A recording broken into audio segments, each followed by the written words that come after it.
Hello and welcome, I'm Thomas Porteous and you're watching the World Report on NewsX World. Let's take a look at some of the top headlines this hour. Thailand and Cambodia agreed to an immediate ceasefire, pledging to halt weeks of deadly border clashes from noon local time. A joint statement says the truce covers all weapons and bans attacks on civilians, infrastructure and military targets.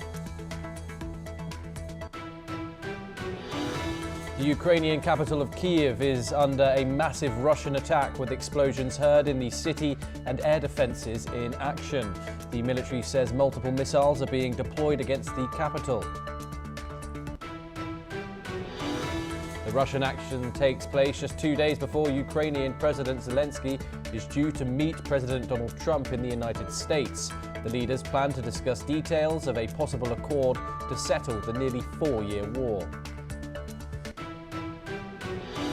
Israel becomes the first country to formally recognise Somaliland as an independent state, with Prime Minister Benjamin Netanyahu promising cooperation in key sectors.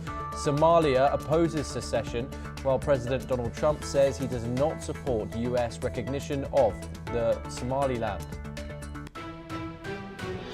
US Secretary of State Marco Rubio urges restraint and diplomacy as violence in Yemen escalates. He says Washington supports efforts toward a lasting solution while avoiding taking sides between Saudi Arabia and the United Arab Emirates. French police arrest a man suspected of stabbing 3 women in the Paris metro during year-end festivities. Prosecutors say he is tracked through surveillance footage and his mobile phone before being detained north of the French capital. The UN Secretary-General says attacks on civilians and places of worship are unacceptable and calls for those responsible to be brought to justice. At least 8 worshippers are killed in an explosion at a mosque in a predominantly Alawite area of Homs, claimed by an Islamist group. Argentina's Congress approves the 2026 budget, the first under President Javier Milei, including around $102 billion in spending and projecting 5% growth with 10.1% inflation. The plan forecasts a primary surplus of 1.2% of GDP, marking a return to formal budget approval after 2 years of rollovers.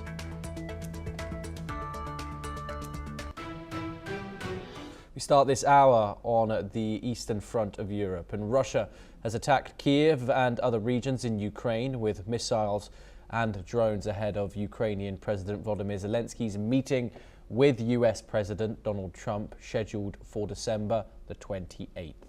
A live map has shown that more than 70 air raid alerts and threats of artillery shelling across Ukraine as of today's morning.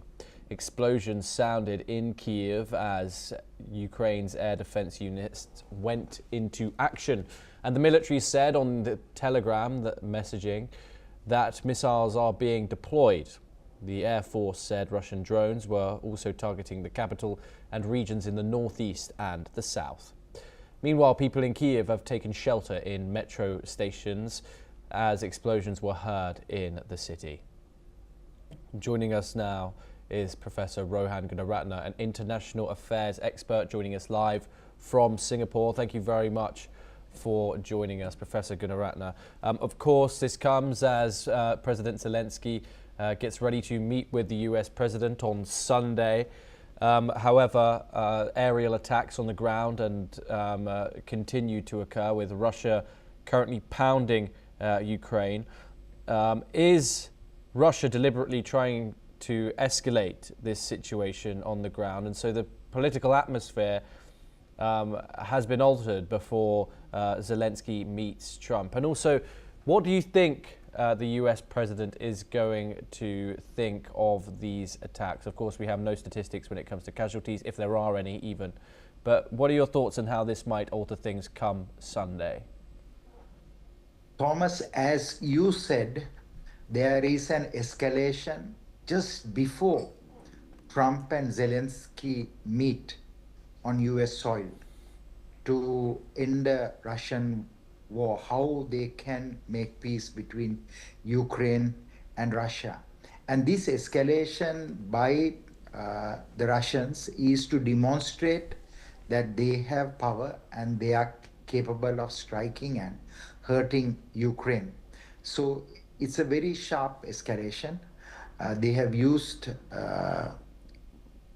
systematically weapons to make Ukraine feel that they can never win against Russia. President Trump himself is going to give various guarantees to Ukraine.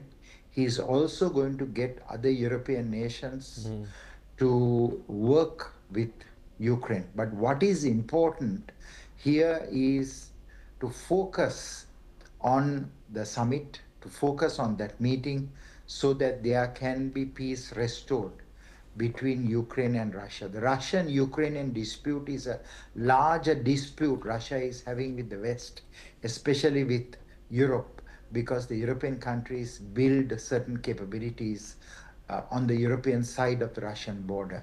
We all have to understand that, and we all have to work towards resolving this dispute, because otherwise this war will continue. Yes, and Professor Gunaratne, of course, this comes as Donald Trump and, well, US officials and Russian officials initially met and came out with a 27-point plan, which was seen as widely favoring Moscow. Now Ukrainian and US officials have met in Miami, and they say a peace framework is 90% done to present to Vladimir Putin. However, of course, with violence continuing on the ground, do you think this makes a serious peace framework harder, or do you think it increases urgency, particularly in the eyes of US President Donald Trump? I believe that the Russian escalation is to demonstrate, Moscow to demonstrate the Russian power, that it is able to sustain the war, it is able even to escalate. But currently there is a lot of investment President Trump and his team has made to resolve this dispute. Trump met with President Putin in Alaska, and he is planning to have another meeting with Putin. So I think that the 27-point plan will definitely work, because it is done in consultation with the Russians. Of course, the Russians are interested in territorial gains, and also sending a very clear message that NATO build-up along the Russian borders is a red line. Indeed. Professor Gunaratne, do stay with us as we have further stories to discuss. We move on now, but we have a related development. North Korean leader Kim Jong-un has strengthened ties with Russia, calling the relationship a precious common asset in a New Year's message to Russian President Vladimir Putin. Kim stressed that the ties between Moscow and Pyongyang are built on sharing blood, life and death in the same trench in the Ukraine war. Putin had previously praised the North Korean troops in Russia's Kursk region for their heroic role in the conflict. North Korea has confirmed deploying troops to support Russia and even acknowledged the deaths of soldiers in combat. Kim also instructed his officials to increase missile production and build more facilities to manufacture munitions, with analysts linking this to North Korea's military support for Moscow. Alongside troop deployments, Pyongyang is reportedly supplying Russia with artillery shells, missiles and rocket systems. We now turn to the Middle East, and Israel's Defense Minister Katz has said the country will never fully withdraw from Gaza. He suggested establishing outposts in the northern part of the Strip, sparking controversy. Katz insists this is necessary to protect Israeli communities overrun during the 2023 Hamas attacks. His stance clashes with the US-backed 20-point peace plan, which calls for Israel to pull back, leaving only a security perimeter. Katz also warned that relinquishing the Philadelphia corridor could also allow weapons into Gaza from Iran. He denied reversing earlier comments about settlements, while also pledging further West Bank expansion. The remarks have drawn criticism from Washington and highlighted tensions within Israel's coalition. Professor Gunnar Ratner, of course, Katz's declaration that Israel will never withdraw from the Gaza Strip, it contradicts the entire 20-point plan which Donald Trump put forward for what he called peace in the Middle East. What does that actually mean on the ground, and how damaging is this to the peace plan?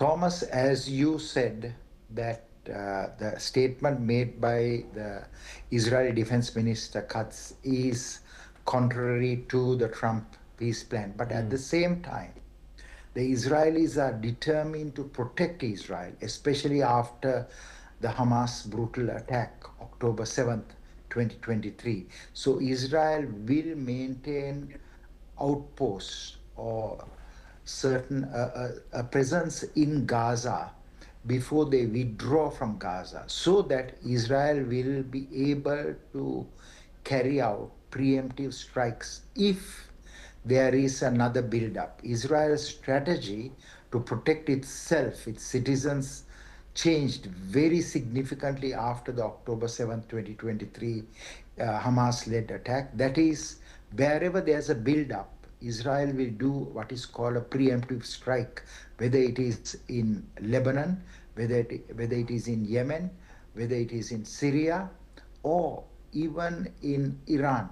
So Israel's thinking is what you call to establish intelligence network around Israel in the immediate and the distant neighborhood in order to dismantle those structures. So certainly in Gaza, they will maintain a presence in the form of outposts, or what you call observation posts, where they are able to more effectively monitor the movement of threat or the migration of threat towards the Israeli border.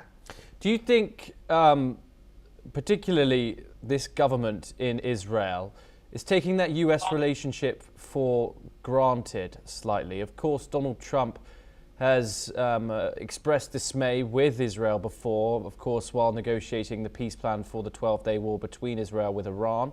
He expressed frustration to reporters, even swore to them when talking about Israel's actions. We saw further anger when there was a vote in the Knesset straight after the ceasefire was announced to annex the entirety of the West Bank, something, of course, which Donald Trump has disagreed with.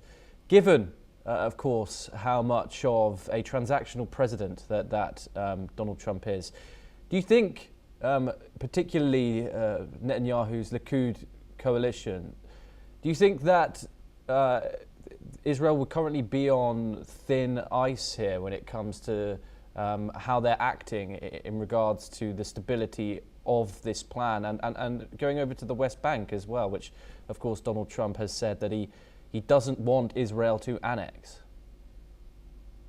With regard to the West Bank, as you said, Israeli parliament moved forward on having those settlements regularized.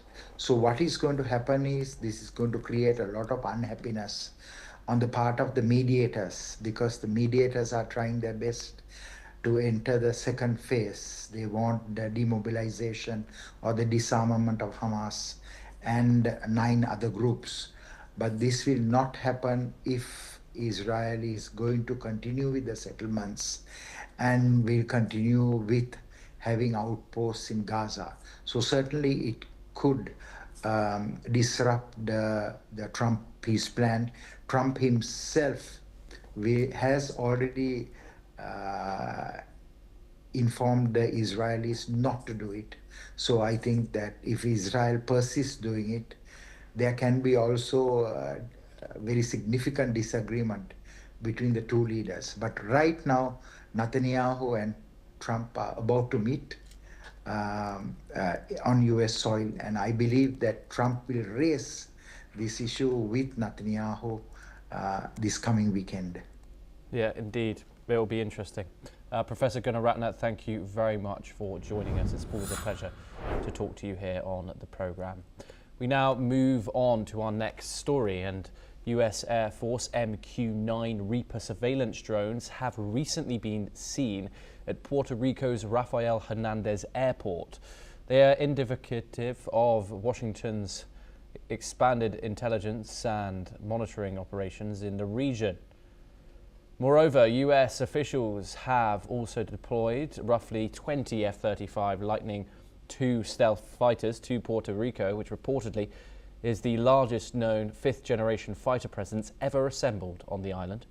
The combination of advanced stealth aircraft and increased maritime pressure on Venezuelan oil exports gives the deployment regional significance, well beyond a routine rotation. The US military build-up follows an order by US President Donald Trump that came earlier this month, where he directed a blockade of all sanctioned oil tankers entering or leaving Venezuela. Joining us now is Ambassador Suresh Goel. He is a former diplomat and he joins us live from New Delhi. Thank you very much for joining us, Ambassador Goel. Looking at this military build-up and the sheer scale of it, how do you think this might escalate more, given the sheer amount of military equipment that's now both in the Caribbean, assembled in the Caribbean Sea? It's hard to think or assume that this isn't going to escalate into something a little more dramatic. What are your thoughts, Ambassador Goel? Somehow the situation that is now being created around Venezuela reminds me of how Cuba, a situation was dealt with from the Cold War days around 50 or 60 years, more than 50 or 60 years ago. You remember the days of the Cuban Missile Crisis and all that kind of thing. Now, all that escalation was done, Cuba surrounded with all kinds of military hardware and the forces, primarily as a kind of a threat to Cuba of action in case of any thing happening, or in case Cuba crossed the line or Cuba tried to cross the sanctions against it, etc., etc. Now, I think basically what President Trump is doing is to create enough pressure so that Venezuela is not able to sell its oil. And please do remember that Venezuela's economy primarily depends upon the oil revenue. Therefore, if Venezuela is not able to get the oil out, it's finished in any case. However, if Maduro, for any reason, tries to dare USA and still tries to get the oil out, that is additional pressure, military pressure surrounding, built up around Venezuela to let Maduro know where he stands. Therefore, the only thing that I think can happen is that either Venezuela is going to weather out these are still not sanctions, but weather out the oil restrictions, or President Maduro will go out. So let us see which way it goes. One or the other has to happen. But I don't think that USA will go to the extent of actual action against Venezuela, a brazen action, I would say. I do remember that, yes, they had gone to Syria and they have gone to Nigeria. But in both the cases, they at least had the instrument or the fig leaf or whatever you want to call it of the governments agreeing to that action. In Venezuela, they will have no such agreement, no such consent. And therefore, any action on Venezuela would actually be a declaration of war. I don't think that President Trump will go to that extent.